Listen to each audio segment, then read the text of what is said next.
Hello बच्चों, let us understand the solution for this question.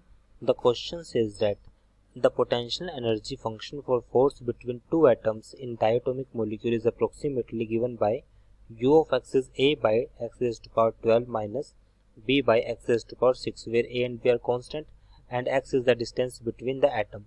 If dissociation energy of molecule is d, that is u of x raised x at infinite minus u at equilibrium, then d is, तो मुझे बताना है D की value किसके equal होगी। तो यहाँ पर हम देख सकते हैं क्वेश्चन में सबसे पहले हम बात करते हैं की कंसेप्ट के रिगार्डिंग। की concept,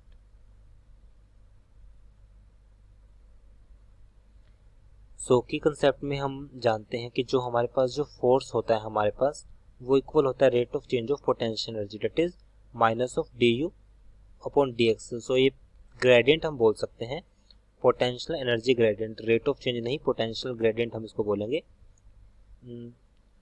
potential energy gradient, distance के रिस्पेक्ट में पोटेंशियल एनर्जी की वैल्यू को चेंज होना। सो क्वेश्चन में अब हमें ये भी गिवन है कि यू एट एनर्जी होती है हमारे पास at x equals to infinite पे, वो हमारे पास होती है 0, ये हमें पता है। तो अब हम इस क्वेश्चन के सॉल्यूशन पर आते हैं।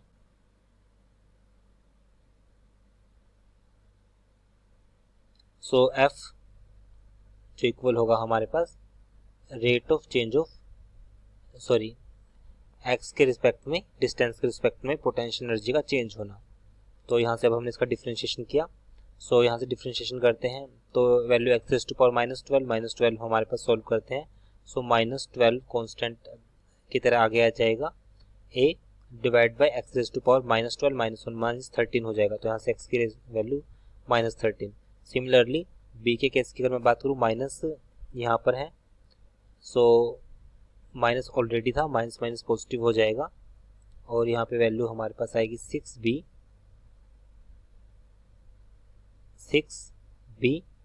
डिवाइड बाई हो जाएगा हमारे पास X raise to power 7,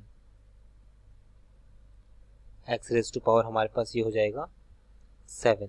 so further equation को सॉल्व करते हैं। सॉल्व करने के बाद at equilibrium F equals to 0, तो क्वेश्चन में इक्विलिब्रियम हमें बोला गया है at equilibrium F equals to 0। तो यहाँ पे वैल्यू आएगी -12a divide by x raise to power 13 plus 6b divide by x raise to power 7 equals to 0। तो यहाँ से इक्विलिब्रियम की अगर हम बात करें, a डिवाइड बाई एक्स हमारे पास कितना है, अगर हम x की बात करें तो x की वैल्यू हमारे पास हो जाएगी इस क्वेश्चन में इक्विलिब्रियम, क्योंकि हमें x तो फाइंड आउट करनी है, तो 12a by x cube solve करते हैं इक्वेशन को सॉल्व करते हैं। 12a divide by x raise to power 13, ये हो जाएगा 6b x raise to power 7।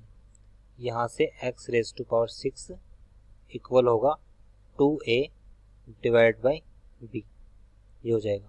So energy at equilibrium that is equals to a divided by 2a divided by b square minus b divided by 2a divided by b. On solving equation we get value as b square divided by 4a. So value of d, u at x equals to infinite minus u at equilibrium, क्योंकि मुझे minus करना पड़ेगा। तो यहाँ पे ये तो 0 हो गया, 0 minus minus B square by 4a, so value आ जाएगी B square divide by 4a। So value of D is at equilibrium will be B square by 4a. So it is our answer. I hope you understood this explanation. Thank you.